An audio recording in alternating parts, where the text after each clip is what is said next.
is going to be an interesting challenge. When you come and work in a country like the Netherlands, you have a secondary language option. And that also means that you will have to make a decision which language you're going to learn. But without further ado, let's talk about the job market. So we've created a little presentation for you guys, and I'm going to bring it up. I just need to make sure that I bring up the right one, right?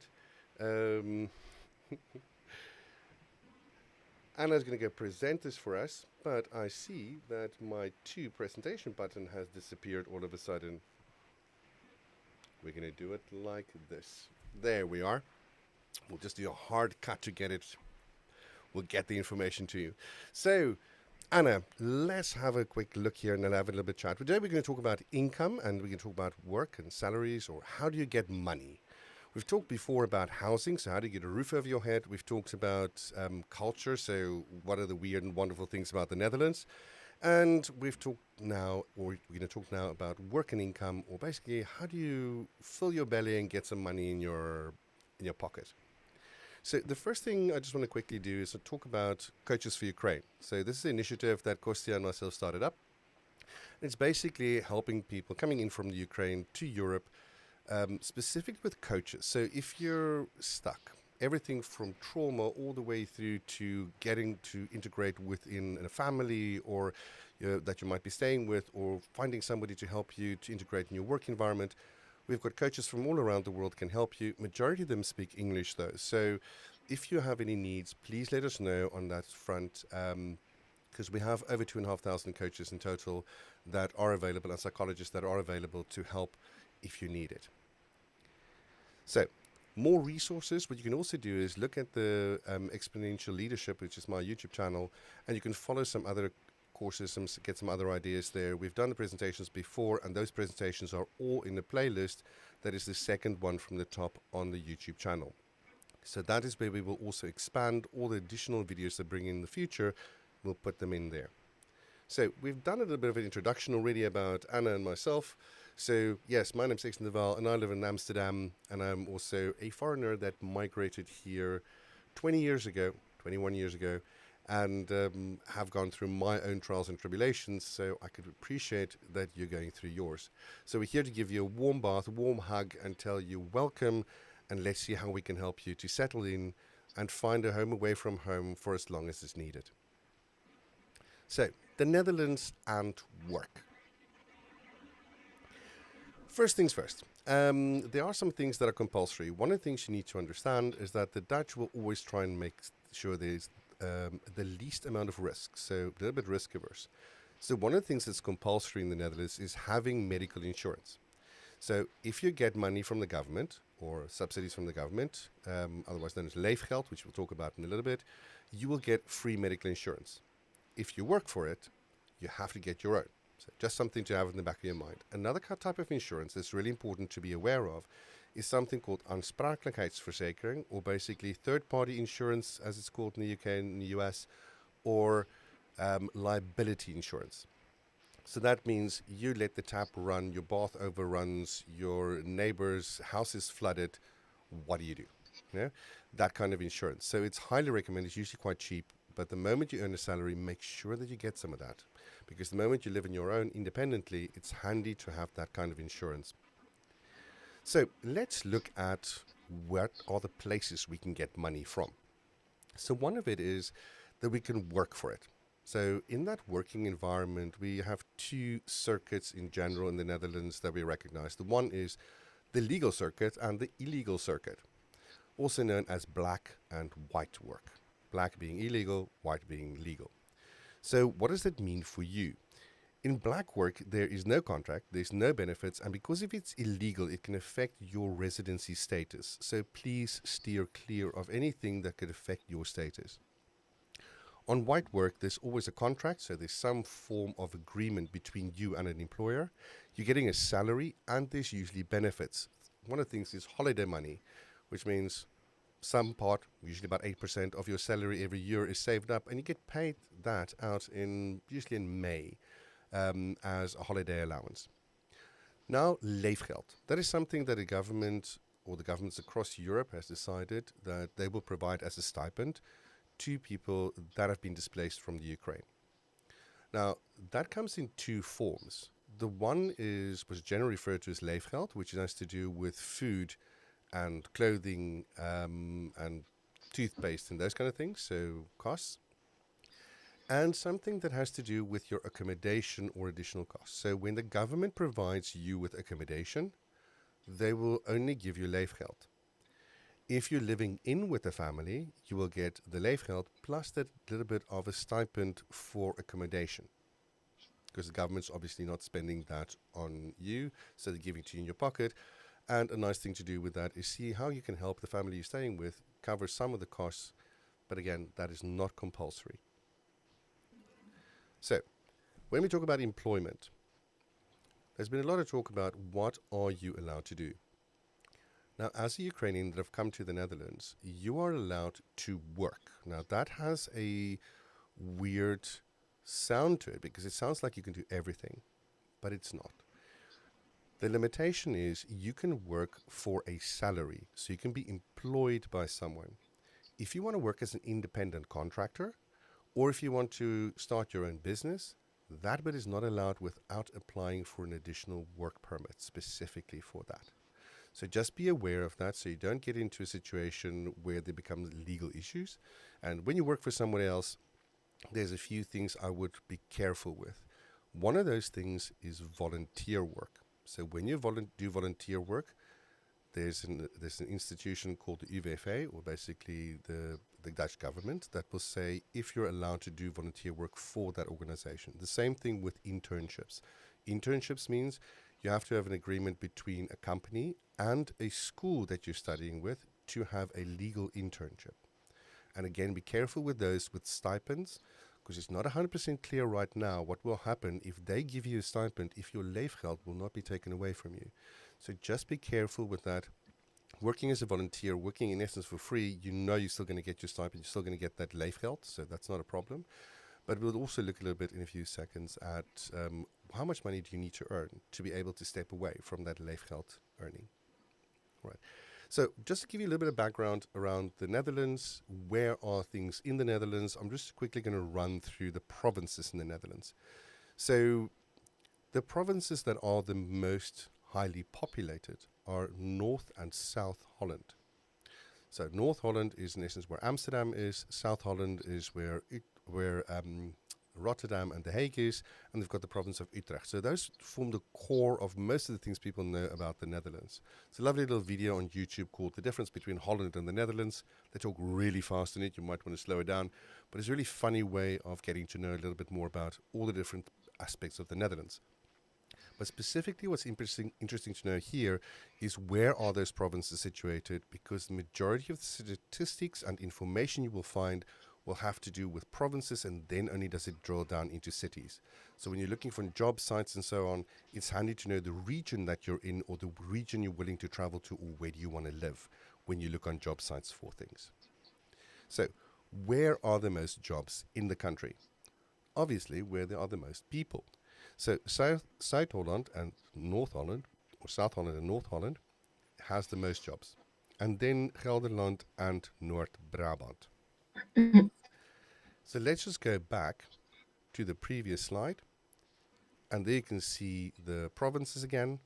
So you see Groningen, Noord-Brabant, South Holland, North Holland. And there we look at where are those jobs situated. Did I say something incorrectly there? You said, I heard you say something. Anna?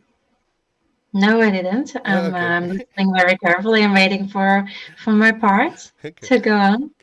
So this is from the government website, so you can see also on all the slides at the bottom. I've put in links there, so we'll also put this PDF available to you guys, so you can also download it and go to all the different websites that we've linked in the slide deck. So let's look at the stipend kind of money you get from the government, something called the leefgeld. So part of that has to do with food and clothing, as I said before, so it's €205 per person, irrespective of age, for food, and 55 on clothing, irrespective of age. When it comes to the housing side of it, or that additional bit that they give you when you're living with someone else or in a sponsored situation, That's 215 per adult and 55 per child. So if we look across, food, clothing, and housing all added together is 475 euros per month.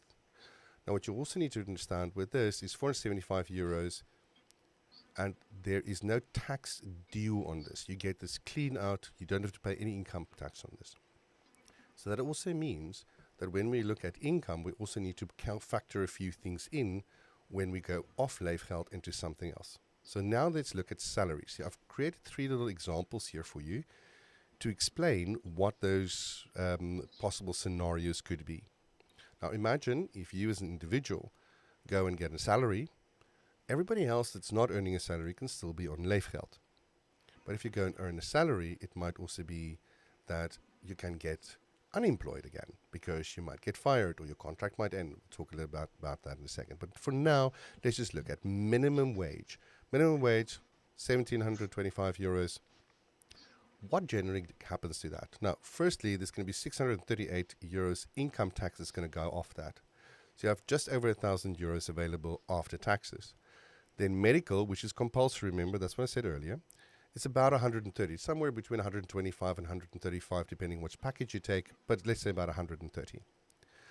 Rental in a student flat or living with somebody else in the house, renting a room. So I've used this as a single occupancy or individual. So let's say you go live in another house with 4 or 5 other people. In general, in a place like Amsterdam, which is basically just outside Amsterdam, you'll pay about 600 euros per person per room. So accommodation is always going to be a big chunk of money that you're going to have to pay out every month. The other thing is services. So things like the local town council taxes, the service fees for the apartment that you're renting, the electricity, the energy bills, the gas bills, and the money the options I've given you there is basically the minimums. They can be as twice or even up to 3 times as much. So you have to be careful, be aware of these costs. And then the food money I've put in there is similar to what it comes out of the leefgeld. So you can see it's not a lot of room to spare. And that is if you're on minimum wage, you're going to start running into problems. The next step up will basically say, well, what if we wanted you to live independently, but still be able to buy at least 2 packs of cigarettes at the end of the month or something like that? And that is about 2,300 euros because, again, as you can see there, with the amount of tax that goes off, the medical aid, which is compulsory, the rental, which is now higher, but again, we're now looking at rural or in a town because it's not as expensive as in the city, and all the services and everything else that goes with that. Then example number 3 is when we live in a city, do you see how much the rental has jumped? It's almost doubled. And in a place like Amsterdam, the rentals can be really ridiculous. So, for instance, an apartment here in my neighborhood is about 1,600 euros a month for 40 square meters. Typically, on average in Amsterdam, you're paying about 20 to 22 euros per square meter per month. We covered all of this in the housing session last week, so you can look that up again on the YouTube channel. But just to give you an idea, earning money, how much do you need to earn to have something left over? Well, and I'm going to hand over to Anna, because Anna is going to present this for us and tell us a little bit more from a recruiter's perspective. What does the market look like and what to take into consideration? Yes, perfect. Thank you very much. Where to start with is general information, what I already started with. We have been through the crisis of the COVID. So that's a result of that is actually a candidate shortage. It does mean that we have a lot of open positions at the moment, but no candidates to fill them in. So this creates actually a perfect opportunity for Ukrainians to take this chance and to check the international positions they can be a match for. Also, what you already been speaking about, the provinces, the regions in the Netherlands, it's very important to mention that the provinces where there are most people living, they're also the most popular for the jobs. And those are North Holland, where Amsterdam is. There is South Holland, where you have The Hague and Rotterdam, and also province of Utrecht. So those are actually the most important regions where you have a lot of open jobs, open opportunities. I know a lot of people now, they have housing somewhere else, Some people are in Groningen or some other provinces. And if you're planning to find a job and you're planning to move to find your own place, it's also very important to take a look at these provinces, take a look on the vacancy websites where you can find vacancies in the province of South Holland, North Holland, and North Brabant, and province of Utrecht. So maybe you can just check out for the housing in these provinces. It will make you easier to get a job and to move to the different province. Also, the popular jobs at this moment are a lot in logistics. Logistics is actually blooming, and logistics can be interesting for Ukrainians. Why?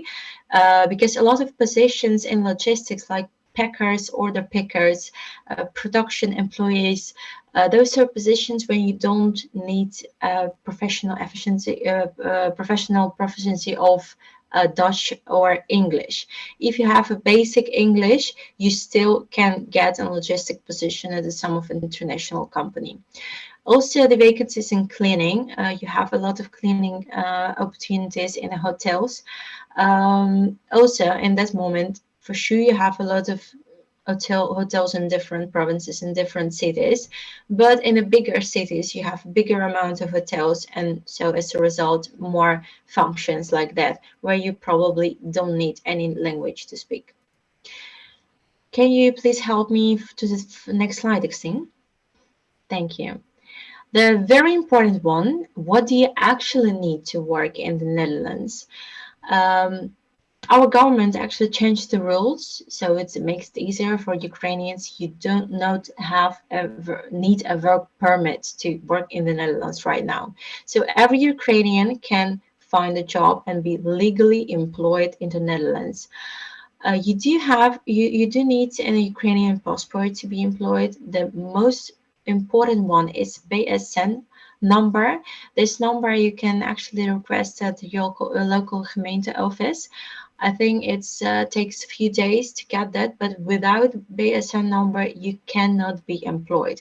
If someone will reach out to you and to offer to be employed without a BSN number, please don't sign it. Be careful about that, because you cannot be legally employed in the Netherlands without a BSN number. Well, also, as I already told you, English is essential. If you have basic English, you still can have a job.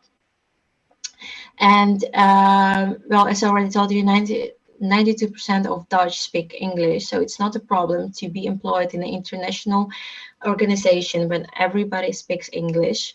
Netherlands has also a lot of expats working from different countries, so communicate in English, working with Dutch colleagues also. The only thing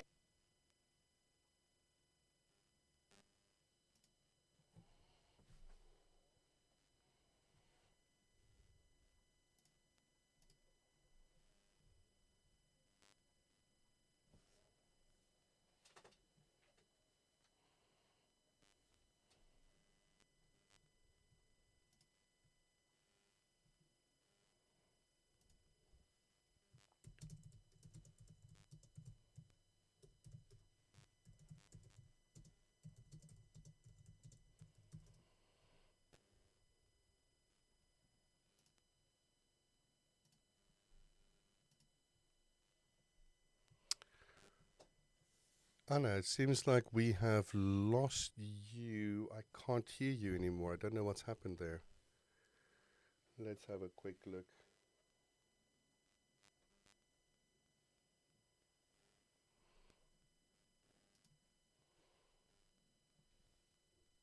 Yeah, it's a bit weird. Can you, maybe let's mute you and unmute you again and see what happens.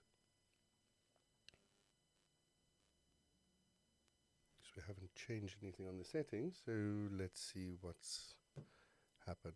In the meantime, if people can ask questions on in the chat, we can have a look at those in a second, and we'll quickly have a look at the glitch on our side and see what's happening here and why we can't hear Anna. So you still can't hear me? Now I can hear you. You're clear Okay. and you're back as a pin. There we are. Okay, perfect. Where did you lose me? I think somewhere in my mind, in this in this weird spot that's my mind, I can't remember where you were. So let's just have a quick look. I think we talked about the English and the English language. We talked about BSN, getting the BSN from the town council. I heard that. I didn't hear after that. So let's start from CV. I think that might be a good place to start from.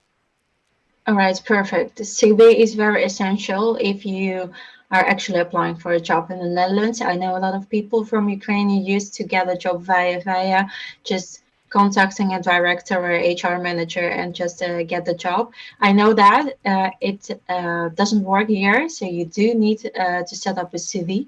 It's a very important one. In the next slide, I will show you an example of a CV and some important things you have to be aware of. And the other important thing is your LinkedIn profile. I know Ukrainian people do not use that much, but in the Netherlands, it's very essential. When you apply for a job, probably the very first thing that your boss will be doing is checking your LinkedIn profile to see your background, where have you been working for, and stuff like that. So make sure you will make a LinkedIn profile for yourself.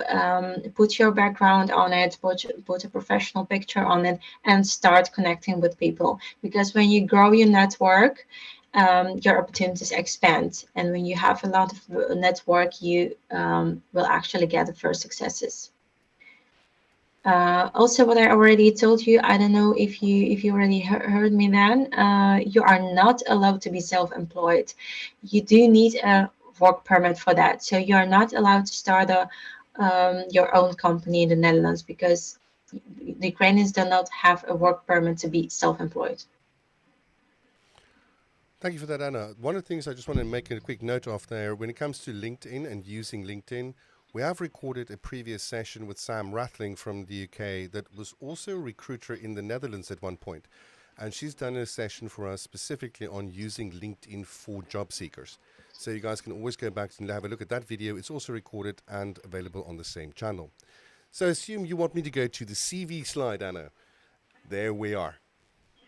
Yes, perfect. Thank you very much. You can see on the right side, you can see the example of the CV. Actually, maybe you can hide the question bar so I can, yes, thank you very much.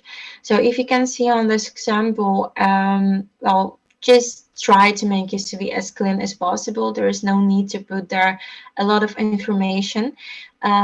Start with your latest work experience. So actually above you will start with the last work experience, the company you've been working for, and what was your position in there.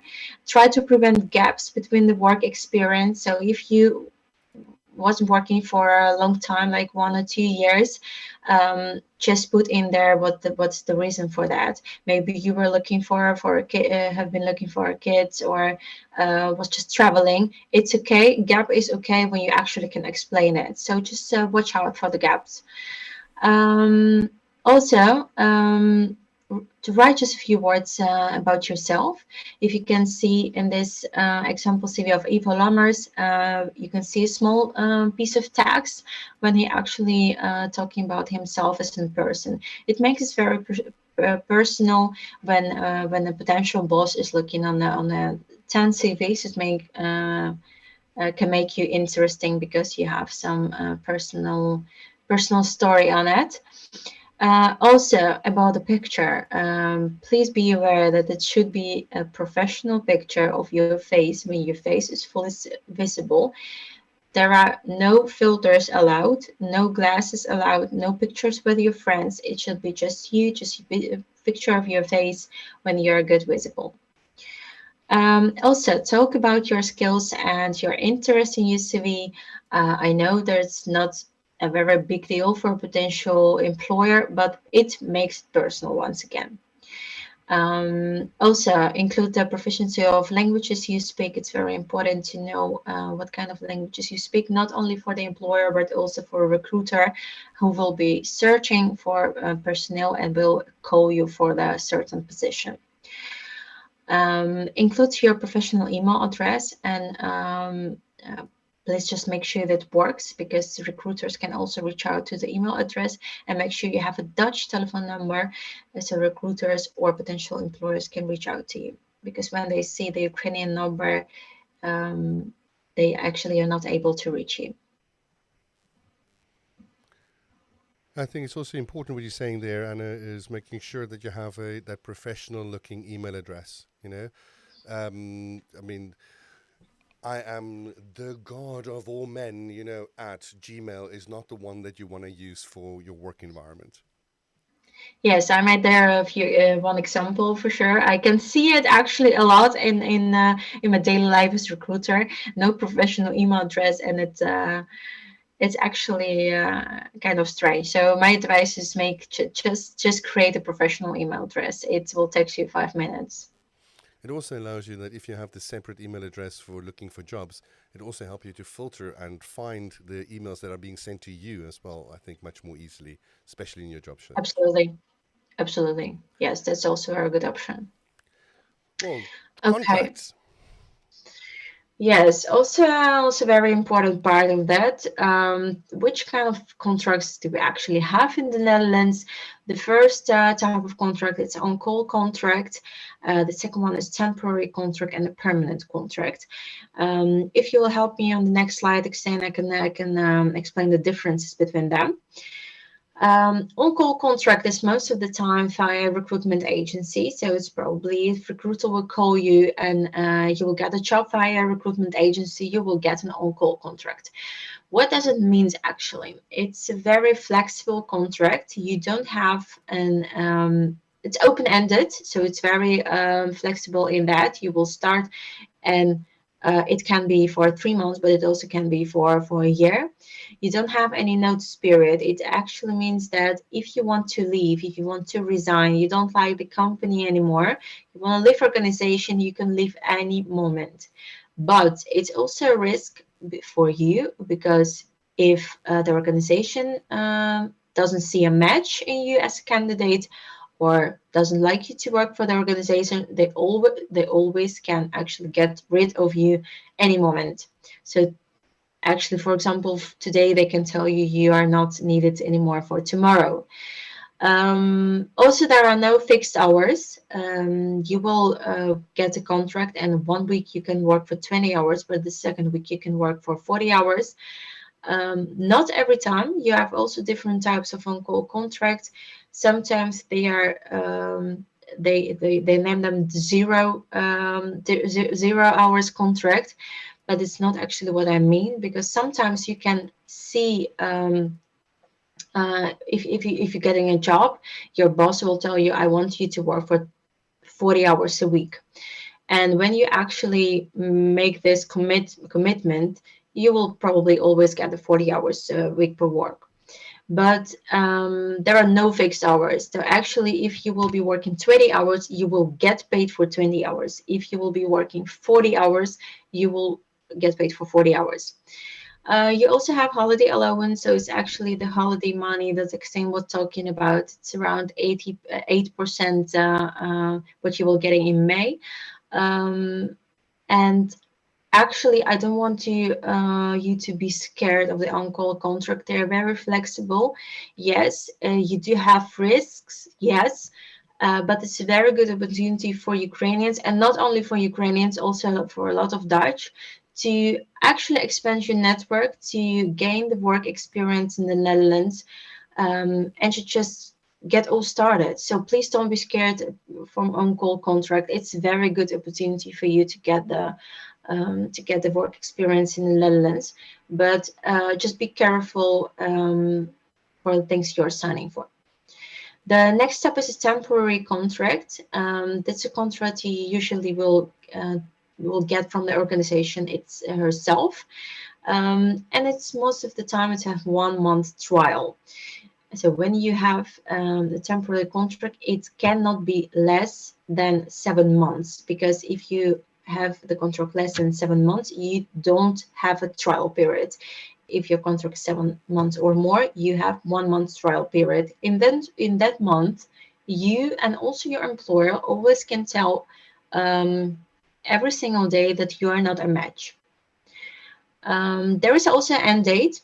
As I already told you, you have a contract for 7 months or a year. So you always know at that point your contract will be ended.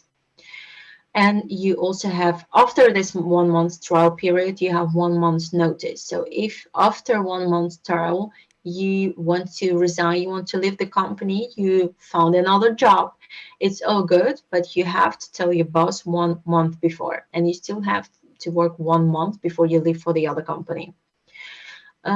Temporary contract has also fixed hours. So if you sign your contract for 40 hours a week, you will be working 40 hours a week. So you have less risks in there with temporary contract. Holiday allowance, you still have that, and overtime is possible. So if your contract is for 40 hours, but you're working 45 hours, you will get paid for the 5 overtime hours, but not every company pays for overtime. And you also have paid leave and a holiday if you want to go on vacation. The last step actually is permanent contract. Permanent contract, what does it mean? You're actually getting a lifetime commitment with the organization.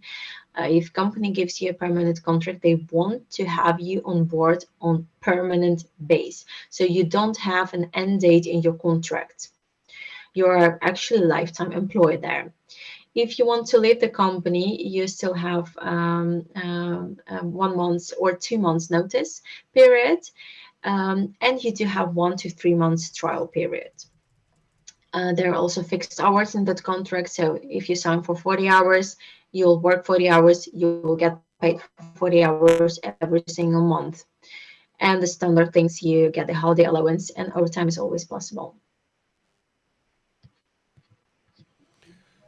Just a quick thing there. Anna, can you hear me? Yes, Okay, sure, good. clearly. Fantastic. So just a quick question there. Somebody's brought up a question about what about working remotely? I'm putting up the question as we speak right now. It's about how can I work remotely, but the contract is, I assume, Dutch, but pay taxes in Ukraine and have a social security number or a BSN number. So we quickly just explore that a little bit. Yes, just a second, because I cannot see the question properly on the first line because I have a banner in here. Can you please read it once again for me? Okay, let's start with, it seems like it's multiple questions rolled into one, so let me break them down. Can you work remotely? You absolutely can work remotely. In the past 2 years, with the Corona crisis, almost every company has been working remotely from home. And it's actually since, I think, maybe 4 or 5 months, we are back in the office again. But remote working, I do not expect it to be gone forever. There are some companies where you cannot, not actually the companies, but the functions, the roles when you're not allowed to work remotely, because it's like production, you have to be in there to do the job. But if you can do your job on your laptop, you for sure can work remotely. And in 80% of times you can work from home. I think the most extreme example for me with that is I'm also part of the speaker community, and some of my fellow speakers have moved to Portugal during the Corona crisis and created studios for themselves at home, because they used to travel anyway when they spoke in different countries, but now they can actually do 3 or 4 speeches a day by being able to work from home or a home studio. So I thought that was quite interesting, and they're not planning on going Great back. example. Now, if people Yeah, want them absolutely. to come over, they charge extra. So the standard rate is now online, and the extra rate is for travel. Sure. Great So, example. so another one is what we also have there is that the other part of the remote working element is when we're looking at different contracts. If we're contracted in the Netherlands, we're also expected to pay tax in the Netherlands, right? Absolutely. Because as far as I know, that if we live for less than 6 months in a country, we can have the option of choosing the country where we lived the longest in to pay the taxes. And actually, the agreement is the country you lived in the longest, that's where you're going to have to pay taxes. I'm not sure if that's the same with Ukraine. I know that's the same with South Africa and most other European countries, though. Well, good question. if that's true, and I've been living in Ukraine for 17 years, I would prefer to pay my taxes in Ukraine though, but I don't think it's possible actually, because I think that's the question for belastingdienst in the Netherlands, but I don't think that's the option right now. I think there's a qualification that's come in. Let me put that up as well. The person is explaining that it is not a Dutch contract; it's a Ukrainian contract for an international company, and she's currently working here from the Netherlands. As far as I know, you don't need a burger service number for that because you're not employed with a Dutch contract, right? Oh yeah, I got that. So the company is based in Ukraine actually, and she's working. Um, are you working for the company which is based also in the Netherlands? It's like a franchise or an like an office what you have in the Netherlands and also in Ukraine, and now you're working for a Dutch office in place of that one in Ukraine, because in that case you still work for a Dutch office. But if you work for the Ukrainian company and you work remotely, in that case, I guess you have to pay taxes in Ukraine because you're still employed in the Ukrainian company. Maybe it's an interesting example. Let me use my husband as an example. He works for a large multinational pharmaceutical company. He's contracted in Leiden. His office that he works in is in Belgium, and the company is American. All right. So the contract that he has that's in Leiden is with a Dutch legal entity. So for all legal intents and purposes, he is contracted in the Netherlands in the country that he is a resident in. However, if you're a resident, so for instance, if he starts working for more than 50% of the time in Belgium and he's staying over there, then after more than 6 months worth, he will have to pay taxes in Belgium, and our whole tax burden and everything else, including our housing, moves over to a Belgian tax system. So I'm just wondering Mm. if residency, what the difference is between residency impact and contractual impact.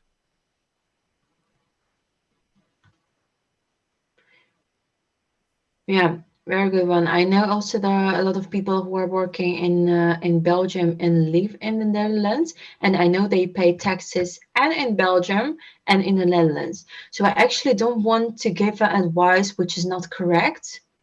In that case, I guess you have to contact the Belastingdienst for that. But I think if you actually employed in the Ukrainian branch, and you just work remotely from Amsterdam, it actually doesn't matter. I guess you're still paying your taxes in Ukraine, not in the Netherlands. That sounds about right. The thing is, for the first 6 months, it's not going to make much of a difference because you're not going to, the tax department is not going to worry about that. Taxes are normally filed per calendar year, so you basically have till the end of the year to sort it out or figure it out. And if you need a tax consultant or somebody that knows more about these international tax services, let me know. I've got a few people that I use myself, and for my company, I'm sure they'll be willing to give you a bit of advice on the side and not to worry about it. It for now. If you have a job and you're working with a Ukrainian contract and you're living in the Netherlands, I don't think anybody's going to bat an eyelid until the end of the tax year, or at least 6 months have expired. I hope that helps a little bit. Shall we go on to our next slide? There we go. Minimum wage. Take us away. Yes, all right. It's the salary expectations. I know a lot of you are wondering how much I will earn. The minimum wage in the Netherlands when you're 20 years or above, it's 1,725 euros a month, and its result is 398 and 10 cents per week. You're dropping off again there. I don't know what's going on. Can you hear me? There you're back. All right, perfect. Did you hear the story about the wage or shall I repeat it? No, please repeat that. Sorry about that. All right. I know that everyone from you is wondering what will be my salary, what's okay, what should I sign for, and I don't want you also to sign for less or stuff like that because there is also a rule in the Netherlands that you have a minimum wage of salary. And when you're 21 years or older than that, your minimum wage will be 1,000 euros, 725 euros per month, and it's as a result it's 398 and 10 cent euro per week, and it's result actually that you earn a little bit less than 80 euros a day. Please be aware that this is a gross salary. Actually, in the Netherlands, when you get a salary offer, can you please help me to the to the next slide, Exam, please? Yes, thank you. Salaries in the Netherlands are always offered as gross, and it's called bruto in the Netherlands, and it's actually amount before taxes and insurance go off. So the offer of the salary is based on a full week. A full week is always 40 hours. If contract is for less hours, you get paid less because you will get your contract, and if you in your contract is your salary for 1,800 euro, it's always based on 40 hours a week. So it does mean that if you're gonna work for 24 hours, you will get less than 1,800 euro, obviously. And it's also a brutto salary, so before the taxes and insurance go off. So on your bank, it will be less than the amount that's shown on the contract. Also very important to know, the higher the salary, the more the taxes. So it's actually when you have a minimum wage, you also have a minimum percentage of taxes that go off. When you have a higher salary, let's say 5,000 euro gross or something like that per month, your taxes will be around 40% or more. Please be aware that if you have a job, if you got a job, you signed your contract, you start working, be aware that you will lose your leefgeld. You will not receive any leefgeld from gemeente, from the government. But if you have a job and your partner or someone you came with and you live together with doesn't work, he or she will still receive the leefgeld. I don't want to encourage people or to motivate people to actually to not lose the leefgeld. I actually want people to see the opportunities and to see the chances, and to actually to go and get work for the salary, because you have so much more opportunities when you get your job. Your network expands and you have a lot of actually opportunities than just get your leefgeld.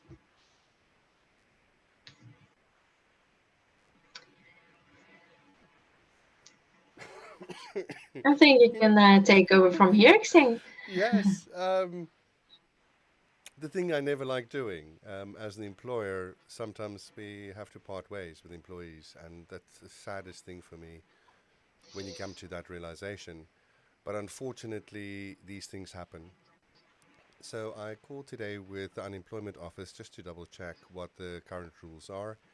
And the rules are the same for Ukrainians as well. And that is, you have to have worked at least 26 weeks out of the last 38 weeks to be able to earn unemployment benefit. So the first 6 or so months can be a little bit precarious because if so I would recommend personally that try and find a job whether you can at least get a 6 or 7 month contract, because then you cover those 26 weeks. And that means that if anything should go wrong, the relationship between you and the employer sours, or you want to go look for something else, and or people say, just say, listen, I can't afford to pay you anymore. You've got to go, kind of thing. Then you at least have a bridging period. Now, the bridging period is always a minimum of 3 months. So that will give you an additional 3 months. So basically from 6 to 9 months to find another job. So I know that when we're under duress and stress and we're in a situation where we've come from where we may have lost everything, um, risk is something that we need to be aware of. So if you are, let's say for instance, let's take an example. If it was me and I came here with my mum and my dad and my 2 kids and a wife, then or a partner, then I would say, you know what, one of us will take the risk and go look for a job. The other ones usually will use the leefgeld to survive on, because it's leefgeld's not a lot of money, but at least it can help you survive. And take the 6 months or 7 months, try and find accommodation that doesn't cost you any money for those 6 months, or as little as possible, so that you're prepared that when that 6 months rolls past and that security blanket kicks in, then you can start taking a few more risks. Amongst other things, looking for an accommodation that you can pay for yourself, going completely independent. I know what it's like for me. I'm an extremely independent person. So for me to have to stay with someone else or be dependent on other people in the past has always been extremely difficult. So from what I've understood from Kostya, there's a lot of our friends from Ukraine that are the same, and I get that. But also think about the risks that you're facing at the moment, and try and allow the system to help you take care of your family. That's how I would personally approach it. All right. There's some information we'll send with you as well. This link at the bottom that explains a little bit more. So please ask some questions. We'll leave some time for questions. In the meantime, I'm just quickly going to talk to you guys about other sessions that we have upcoming. There is a session coming up where Kostya, we will record it next week and we'll publish it probably towards the end of next week. Where Kostya is going to talk to Arthur, and Arthur is a psychologist, and they're going to talk about what is it like living with someone else. What kind of things do you need to take care of or think about? And also, what if someone comes to live with you? So we're talking about things like, do you help someone? Do you support someone? Do you rescue someone? What are these psychological things that we need to be aware of? I think it's going to be a very interesting conversation. Now, that conversation will be in Russian and or Ukrainian. It will not be in English, just so that you're aware. Some of the sessions that may come up in the future will also probably be in Russian and Ukrainian. Some of the sessions like this one, we like to have the basics in both, basically available in English, so we can create the subtitles in a different language, and also makes it available to people that might be hosting, so they can also understand what kind of information is available to you. So another thing that we're looking at has to do with coping interventions. So basically, when stress really hits you, when there's a really difficult time or a dark time, how do you cope with difficult stress scenarios? We'll do some interventions there. We will basically get you to sit with us and go through a practice of something like a high intensity interval meditation, or coping mechanisms and strategies, question techniques that comes from hostage negotiation, things like that that can help you build relationships with people around you, even though they come from a completely different culture. All right. So I don't see any more questions coming in. So Anna, is there anything else you would like to add? No, I think I completely done. I hope we could help someone with their first step. If there are any questions, you can reach out to us after the session. Please feel free to contact us on LinkedIn, or just send us a message, or give us a heads up. It was thank you very much for attending. Thank you very much for our invitation, Eksteen. It was nice to be part of it. I'm really glad to have had you. So for people, you've already said that LinkedIn is really important to build a network with, especially if you're going to reach out B2B, business to business. So you're going to reach out for other people that are recruiters or people that recruit for companies specifically, or internal recruiters. It's handy to be on LinkedIn, and it's really important to build your network there. So here are two names you can already add to your network. So you create your LinkedIn profile, you scan these two QR codes, and remember, because we're recording this, you can always come back to these QR codes, and you can link with myself and with Anna on LinkedIn, and you've got your start of your network. If you watch any of the other videos back, you'll also see all the presenters are always putting up their LinkedIn connections, so you can always link with them and start building that network that's going to help you find the job that will make you feel valued and make you feel proud and make you take care of your family. All right. Don't see any more questions coming in, so I think we'll call it a day. Thank you so much for Anna. I really appreciate the fact that you were here and that you could Thank be you with very us much. today. And I wish everybody a fantastic week and have a great day. Thank you. Have a great week.